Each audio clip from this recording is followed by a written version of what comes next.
மற்ற கிரவுண்ட் எல்லாம் சின்னதாகிடுவோம், அப்போ தான் 6-4 போகும், பேட்டோட நீளம் எப்படி வேணால் இருந்துக்கலாம், சலைவா யூஸ் பண்ணலான்னு சொன்னதுக்கப்புறம் போலருக்கு சப்போர்ட் பண்ணுறது இந்த ஒரு ஃபேக்டர் தான். மற்ற எல்லா ஃபேக்டரும் பேட்ஸ்மேன் சாதகமாக தான் இருக்குது. வெறும் இந்த ட்ரை கண்டிஷன்ஸ் இருக்கிற கிரவுண்டை மட்டும் வச்சுட்டு நம்ம வந்து கண்டிப்பாக 300 அடிக்க மாட்டாங்க இதுக்கப்புறம் அப்படி இப்படின்லாம் நம்ம பேச முடியாது. சலைவா யூஸ் பண்ணலான்னு சொன்னதுக்கப்புறம் முகமது சிராஜ் இருக்கட்டும், ஸ்டார்க் இருக்கட்டும், மோஹித் சர்மா இருக்கட்டும், எல்லா போலர்ஸும் இப்போ ஹாப்பி ஆக்சுவலாக.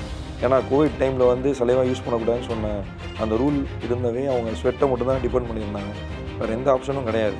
ஸோ அந்தளவுக்கு ஸ்விங் இல்லை, ரிவர்ஸ் ஸ்விங்கும் இல்லை. ஸோ இப்போ பார்த்தீங்கன்னா சலைவா யூஸ் பண்ணலாங்கிறப்போ மேட்சஸில் சேஞ்சஸ் நடக்குது. இல்லை first phase of the IPL பார்த்தோம் நம்ம. ஸோ எல்லா யங்ஸ்டர்ஸ் உள்ள டீம், எல்லா டீம்ஸுமே ஒரு டீசெண்டான டீம் கண்டிப்பாக பெர்ஃபார்ம் பண்ணும். செகண்ட் ஃபேஸ் ஆஃப் த ஐபிஎல்ல வந்து இத்தனை பாயிண்ட்ஸ் எடுத்தால் தான் நம்ம நெக்ஸ்ட் லெவல் போக முடியும், செமிஃபைனல்ஸ், ஃபைனல்ஸ், குவாலிஃபயர்லாம் ஆட முடியுங்கிறப்போ ப்ரெஷராக யார் நல்லா ஹேண்டில் பண்ணுறாங்களோ அந்த டீம் நல்லா வருவாங்க தானே. ஸோ இதுக்கப்புறம் தான் ரியல் கேம் இருக்குது ஆக்சுவலாக. எல்லா கண்டிஷன்ஸ்லையும் ஆடக்கூடிய பிளேயர்ஸ் தான் இனிமேல் தேவை. அது கண்டிப்பாக ஆடுவாங்க, ஏன்னா லோக்கல் மேட்சஸ் நிறைய நடக்குது, எல்லோரும் போய் ஆடுறாங்க, அவங்களுக்கும் அந்த பழக்கம் இருக்கும். ஒரே கண்ட்ரியில் ஆடுறதுனால பெரிய மேஜர் சேஞ்சஸ் இருக்காது. ஸோ கண்டிப்பாக வந்து ஹோம் அட்வான்டேஜ்லாம் இன்னும் கொஞ்சம் நாளில் இருக்காது. சிஎஸ்கே எங்கே போய் ஆடினாலுமே அவங்களோட ஹோம் இண்டியம் மாதிரி தானே இருக்கும். அது தோனி ரிட்டையர் ஆகிற வரைக்கும் தானே. ஓகே, ரிட்டையர் ஆகிட்டாருன்னா அதே க்ரௌட் வருமா?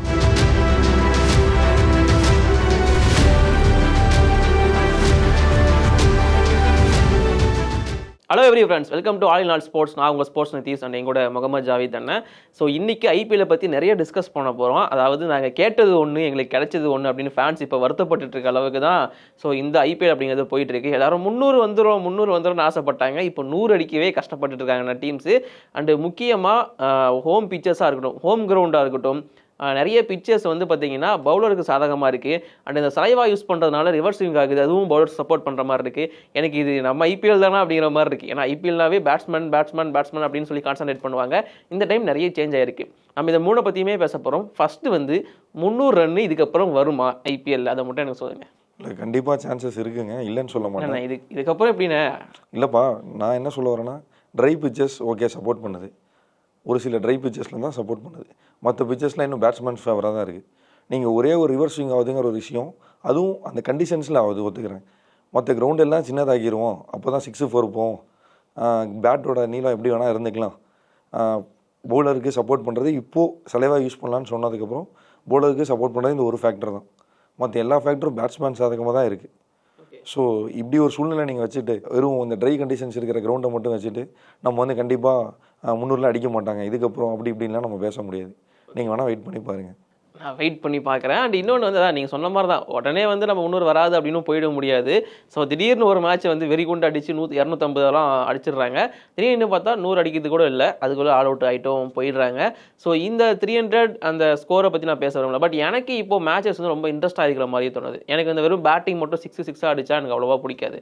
ஸோ அது ஒரு விக்கெட் எடுத்து ஒரு லோ ஸ்கோர் த்ரில்லராக இருந்தால் இன்னும் பெட்டராக இருக்குன்னு தோணும். ஸோ ரீசெண்டாக அந்த மாதிரியான மேட்சஸ் நிறைய நடந்துட்டு இருக்கு. இதுக்கு என்ன ரீசன் நினைக்கிறீங்கன்னா, ஏன்னா இப்போ பஞ்சாப் வந்து பார்த்தீங்கன்னா 2 டீமை தொடர்ந்து 95 ரன்னுக்குலாம் ஆல் அவுட் பண்ணுறாங்க. ஸோ அப்படிலாம் நடந்திருக்கு. ஸோ அது எப்படி இது மாறி இருக்கு? இல்லை, கண்டிப்பாக சலைவா யூஸ் பண்ணலான்னு சொன்னதுக்கப்புறம் முகமது சிராஜ் இருக்கட்டும், ஸ்டார்க் இருக்கட்டும், மோஹித் சர்மா இருக்கட்டும், எல்லா போலர்ஸும் இப்போ ஹாப்பி ஆக்சுவலாக. ஏன்னா கோவிட் டைமில் வந்து சலைவா யூஸ் பண்ணக்கூடாதுன்னு சொன்ன அந்த ரூல் இருந்தவே அவங்க ஸ்வெட்டை மட்டும் தான் டிபெண்ட் பண்ணியிருந்தாங்க, வேறு எந்த ஆப்ஷனும் கிடையாது. ஸோ அந்தளவுக்கு ஸ்விங் இல்லை, ரிவர்ஸ் ஸ்விங்கும் இல்லை. ஸோ இப்போ பார்த்தீங்கன்னா சலைவா யூஸ் பண்ணலாங்கிறப்போ மேட்சஸில் சேஞ்சஸ் நடக்குது. அதே மாதிரி விக்கெட்ஸும் பார்த்தீங்கன்னா கொஞ்சம் வந்து பேட்ஸ்மேன்ஸ் ஃபேவராக இல்லாமல் 50-50 இருக்குது ஒரு சில மேட்சஸில். ஸோ இந்த மேட்சஸ் தான் நமக்கு இந்த மாதிரி லோ ஸ்கோரிங்காக அமைஞ்சிருக்கு. பட் ரொம்ப ஹாப்பியானா ஆஸ் எ கிரிக்கெட் ஃபேனாக வந்து லோ ஸ்கோரிங் மேட்ச் வந்து இன்னும் நல்லா இருக்கும். என்ன தான் 250 அடிக்கிறாங்க, திரும்ப அடிப்பாங்களான்னு சொல்கிறத விட அந்த 110 தான்ப்பா அடிச்சிருக்காங்க, பட் அதுக்குள்ளே விக்கெட் எடுக்கணுங்கிற மேட்சஸ்லாம் இன்னும் நல்லாயிருக்கும். பஞ்சாப் வந்து ரீசெண்டாக கூட ஒரு மேட்ச் KKR 111 ரன் கூட அடிக்க முடியாமல், அதுவும் KKRோட பேட்டிங் லைனப்புக்கு எதிராக நீங்கள் பார்த்தீங்கன்னா அந்த மேட்ச் முடிச்சதுனா ரொம்ப பெரிய விஷயம். ஆர்சிபிக்கு எதிராகவே அப்படி தானே பண்ணாங்க அவங்க, பஞ்சாப் கிங்ஸ் அப்படி தான் போயிட்டுருக்கு. அண்டு ஓவராலாக பார்க்கும்போது இந்த ஸ்லைவா யூஸ் பண்ணுறது அப்படிங்கிறது வேறு லெவலில் ஒரு சேஞ்சஸ் ஏற்படுத்தியிருக்குன்னு தான் நினைக்கிறேன். ஏன்னா இதுக்கு முன்னாடி வேர்வை யூஸ் பண்ணும்போது வந்து பார்த்தீங்கன்னா அவ்வளோவா எஃபெக்ட்ஃபுல்லாக இல்லை அப்படிங்கிறது தெரிஞ்சிருந்துச்சு.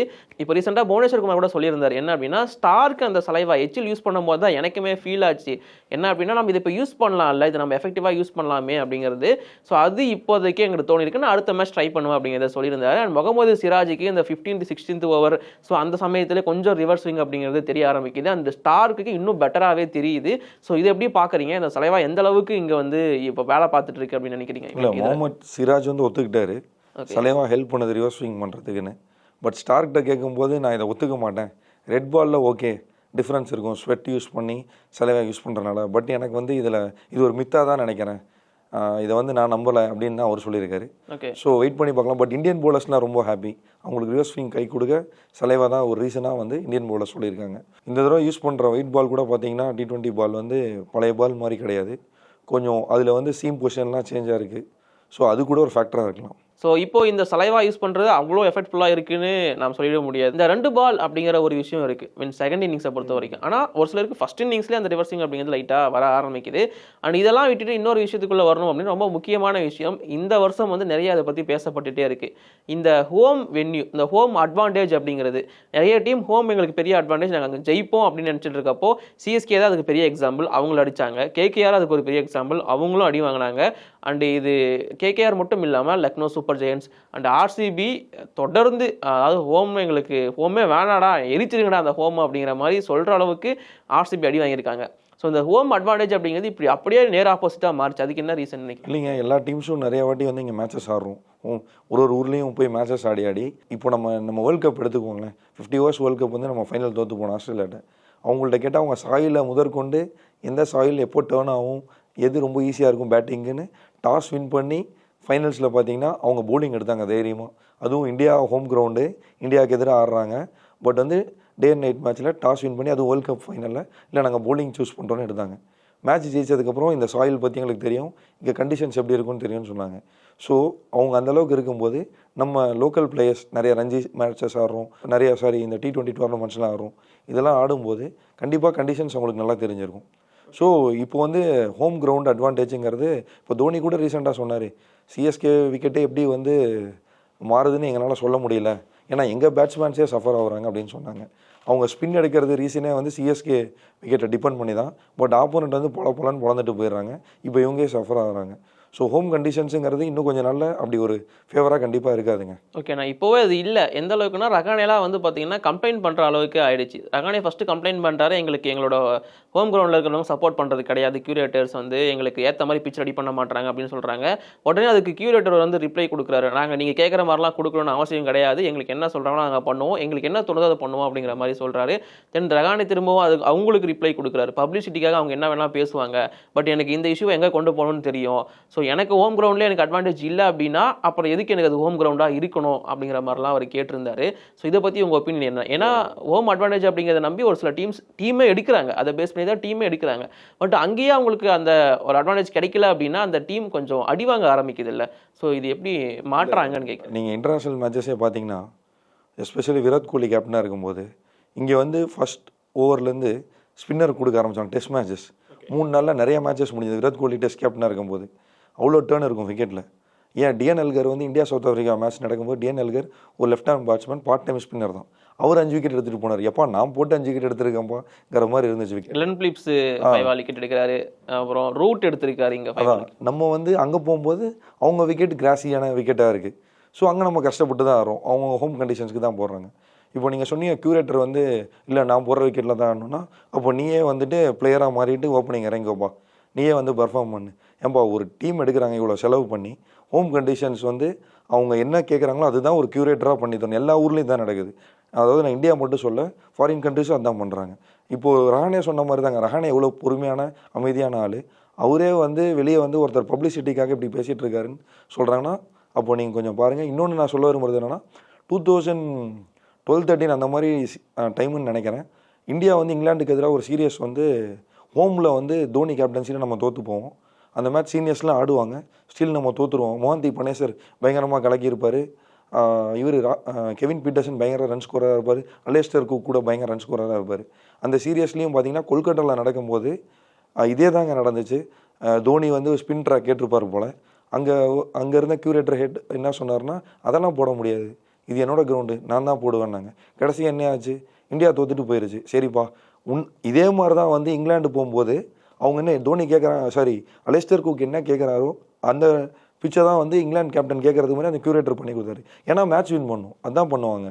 ஸோ நம்ம இங்கே ஈகோ சண்டை போட்டுட்ருக்கோம் கேப்டனோட, இல்லைப்பா நான் பண்ண முடியாதுப்பா. பட் என்ன மற்ற கண்ட்ரிஸ் பண்ணுறாங்க, மற்ற கிரவுண்ட்ஸில் என்ன நடக்குதோ அது பண்ணுறது தான் நியாயம். அண்ட் இது எந்த அளவுக்கு பாதிக்கும் அப்படின்னா, நான் முன்னாடியே சொன்ன மாதிரி ஒவ்வொரு டீமுமே அந்த அவங்களோட ஹோம் அட்வான்டேஜுக்கு ஏற்ற மாதிரி டீம்ஸ் இருப்பாங்க. சிஎஸ்கே அப்படி தான் எடுப்பாங்க, கேகேஆர் அப்படி தான் எடுத்திருக்காங்க, காலங்களாமா அப்படி தான் வச்சிருக்காங்க. பட் இந்த டைம் ஐபிஎல் அப்படியே ஃபுல்லாக சேஞ்ச் ஆயிடுச்சு. எல்லா பிச்சர்ஸ்க்கும் செட் ஆகிற மாதிரியான டீம்ஸ் எடுத்த டீம் தான் இப்போ டாப்பில் இருக்காங்க. எக்ஸாம்பிள் சொல்லணும் அப்படின்னா பஞ்சாப் கிங்ஸ் அண்ட் டிசி ரெண்டு டீமுக்குமே 2 ஹோம் இருக்குது. ஸோ ஐ மீன் அவங்க 2 இடத்துல டிஃப்ரெண்ட்டாக ஆட போகிறாங்க அப்படிங்கிறதுனால அவங்களோட எல்லா இடத்துக்கும் செட் ஆகிற மாதிரியான ஒரு டீம் எடுத்தாங்க. ஸோ அவங்களால அடாப்ட் பண்ணிக்க முடிஞ்சது. ஸோ அந்த டீம்லாம் இப்போ டாப்பில் இருக்காங்க. ஹோமை நம்பி டீம் எடுத்த டீம்லாம் கொஞ்சம் கீழே இருக்காங்களோ அப்படிங்கிற மாதிரி எனக்கு தோணுதுண்ணே. ஸோ அது உங்கள் ஒப்பீனியன் அதை? இல்லை, first phase of the IPL பார்த்தோம் நம்ம. ஸோ இப்போது ஃபர்ஸ்ட் ஃபேஸ் ஆஃப் த ஐபிஎல்ல அவ்வளோ ப்ரெஷர் இருக்காது. ஸோ எல்லா யங்ஸ்டர்ஸ் உள்ள டீம், எல்லா டீம்ஸுமே ஒரு டீசெண்டான டீம் கண்டிப்பாக பெர்ஃபார்ம் பண்ணும். செகண்ட் ஃபேஸ் ஆஃப் த ஐபிஎல்ல வந்து இத்தனை பாயிண்ட்ஸ் எடுத்தால் தான் நம்ம நெக்ஸ்ட் லெவல் போக முடியும், செமிஃபைனல்ஸ் ஃபைனல்ஸ் குவாலிஃபயர்லாம் ஆட முடியுங்கிறப்போ ப்ரெஷராக யார் நல்லா ஹேண்டில் பண்ணுறாங்களோ அந்த டீம் மேலே வருவாங்க தானே. ஸோ இதுக்கப்புறம் தான் ரியல் கேம் இருக்குது ஆக்சுவலாக. ஸோ அது யங்ஸ்டர்ஸ் எந்த அளவுக்கு வந்து ஹேண்டில் பண்ணுவாங்க, இல்லை மும்பை சிஎஸ்கே மாதிரி டீம்லாம் ஸ்ட்ரகிள் ஆகுதுல்ல, அவங்க வந்து எப்படி வந்து அந்த ப்ரெஷரை ஹேண்டில் பண்ணுங்கிறது அந்த மேனேஜ்மெண்ட்டுக்கும் தெரியும், என்ன பண்ணணும், யங்ஸ்டர்ஸ் எப்படி கைட் பண்ணணும்னு. மற்ற டீம்ஸ் அது பண்ணுறாங்களான்னு நம்ம வெயிட் பண்ணி பார்ப்போம். ஓகேண்ணா, இப்போ வந்து ஃபியூச்சர் எப்படி இருக்க போகுது? இந்த ஹோம் அட்வான்டேஜ் அப்படிங்கிறது அதை வச்சுக்கணுமா, இல்லை எல்லா இடத்துக்கும் செட் ஆகிற மாதிரி டீம்ஸ் எடுக்கணுமா இதுக்கப்புறம் எடுக்கக்கூடியவங்க? அதை நீங்கள் எப்படி பார்க்குறீங்க? ஹோம் அட்வான்டேஜ் இதுக்கப்புறம் எந்த அளவுக்கு ஹெல்ப்ஃபுல்லாக இருக்க போகுதுன்னு நினைக்கிறீங்க டீம்ஸுக்கு? இல்லைங்க, ஹோம் அட்வான்டேஜ் இன்னும் போக போக பார்த்தீங்கன்னா கண்டிப்பாக எல்லா டீமுமே வந்து, ஃபார் எக்ஸாம்பிள் இப்போ வந்து மும்பை டீம்னு வச்சுக்கோங்களேன், நம்ம சென்னை போக போகிறோம். ஸோ அங்கே டர்னிங் ட்ராக் இருக்குது, நம்ம ஸ்கவுட் பண்ணி ஸ்பின்னர்ஸ் எடுத்து வச்சுக்கலாம், இந்த ஊரில் இந்த பிளேயர் ஆட வைக்கலாம். அதே மாதிரி தான் சென்னை பார்த்தீங்கன்னா வெளியூர் போகும்போது நம்மளும் அதுக்கேற்ற மாதிரி பேஸ் பவுலர்ஸ் வேணும்னா எடுத்துக்கலாம். அப்படி தான் ஆக்சுவலாக பிளான் நடக்க போகுது இதுக்கப்புறம் ஃப்யூச்சர்லனா. ஏன்னா எல்லா கண்டிஷன்ஸ்லேயும் ஆடக்கூடிய பிளேயர்ஸ் தான் இனிமேல் தேவை. அது கண்டிப்பாக ஆடுவாங்க, ஏன்னா லோக்கல் மேட்சஸ் நிறைய நடக்குது, எல்லோரும் போய் ஆடுறாங்க, அவங்களுக்கும் அந்த பழக்கம் இருக்கும். ஸோ கண்டிப்பாக வந்து ஃப்யூச்சர்லாம் இந்த ஹோம் கண்டிஷன்ஸ்லாம் வந்து அதுவும் ஒரே கண்ட்ரியில் ஆடுறதுனால பெரிய மேஜர் சேஞ்சஸ் இருக்காது. ஸோ கண்டிப்பாக வந்து ஹோம் அட்வான்டேஜ்லாம் இன்னும் கொஞ்சம் நாளில் இருக்காது. அந்த ஹோம் அட்வான்டேஜ் எதில் இருக்குன்னா லோக்கல் க்ரௌட்ஸ் வந்து சப்போர்ட் பண்ணுறதில்ல. அந்த சப்போர்ட் வந்து எப்படி வந்து ஹேண்டில் பண்ணுங்கிற ப்ரெஷர் கற்றுக்கிட்டாங்கன்னா, ஆப்போனன்ட்ஸ் அந்த ஹோம்க்கு வந்து விளையாடுற ஆப்போனன்ட்ஸ் கற்றுக்கிட்டாங்கன்னா. ஆனால் சிஎஸ்கே எங்கே போய் ஆடினாலுமே அவங்களோட ஹோம் இண்டியம் மாதிரி தானே அது இருக்கும். அது தோனி ரிட்டையர் ஆகிற வரைக்கும் தானே. ஓகே, ரிட்டையர் ஆகிட்டாருன்னா அதே க்ரௌட் வருமா? இப்போ எக்ஸாம்பிளுக்கு சொல்லணும் அப்படின்னா விராட் கோலி நேற்று ரீசெண்டாக சொல்லியிருந்தார், அந்த இன்டர்வியூவில் ஒன்று சொல்லியிருந்தார், எனக்கு நான் ரொம்ப ஆவோட வெயிட் பண்ணிட்டு இருக்க மேட்ச் வந்து சிஎஸ்கே ஆர்சிபி மேட்ச் தான், அதுவும் பெங்களூரில் நடக்கிறது. ஏன்னா இங்கே ஃபுல்லாக எல்லோவாக தான் இருக்கும், ஆர்சிபி கிரவுண்ட் மாதிரி இது தெரியாது அப்படிங்கிற மாதிரி அவர் சொல்லியிருப்பாரு. நிறைய இடத்துல இதை வந்து சொல்கிறாங்க, அதனால் நான் கேட்குறேன். ஸோ சிஎஸ்கே எங்கே போனாலுமே அது அவங்களோட ஹோம் இண்டியம் மாதிரி தானே இருக்குது. இல்லைங்க, அது கரெக்டு தான். அது வந்து தோனி அவ்வளோ எல்லாருக்கும் பிடிக்குங்க. ஒயிட் பால் அவ்வளோ மேட்சஸ் வின் பண்ணி கொடுத்தாரு. ரொம்ப முக்கியமான விஷயம்னா அமைதியான ஆளாக ரொம்ப பிடிக்கும். இது நீங்கள் எப்படி வேணால் எடுத்துக்கோங்க, நான் அவருக்கு சப்போர்ட்லாம் பண்ணல. அக்ரஷன் எல்லாமே இப்போ பும்ரா கூட ரீசெண்டான இன்டர்வியூவில் சொன்னார், நான் முதல்லலாம் விக்கெட் எடுத்து கத்திக்கிட்டு இருப்பேன், பேட்ஸ்மேன் பக்கத்தில் போய் கத்துவேன், ஆனால் இப்போலாம் அவன் சைலன்ஸில் தான் அக்ரஷன் இருக்குது, அதுலேயே நான் அக்ரஷனை காட்டணும், அது ரொம்ப பெஸ்ட்டாக இருக்குது, நான் என்ன நினைக்கிறேங்கிறதே ஆப்போனண்ட்டுக்கு தெரியல அப்படிங்கிற மாதிரி சொன்னார். பட் ஒருத்தரோட கேரக்டர் ஒன்று. பட் நம்ம மக்கள் ஏற்றுக்கிட்டது தோனியோட சைலன்ஸை வந்து ரொம்ப நல்லபடியாக ஏற்றுக்கிட்டாங்க. அவர் வின் பண்ணி கொடுத்த மேட்சஸில் அவர் ஜெயிச்சுட்டு ரொம்ப அமைதியான ஆள். விக்கெட் கீப்பிங், ஸ்டம்பிங் ஒரு கீப்பர் பண்ண ரசிக்க ஆரம்பித்தது பார்த்தீங்கன்னா வேர்ல்டு ஃபுல்லாக தோனி பண்ணனால தான், இது ஒத்துக்கிட்டே ஆகணும்.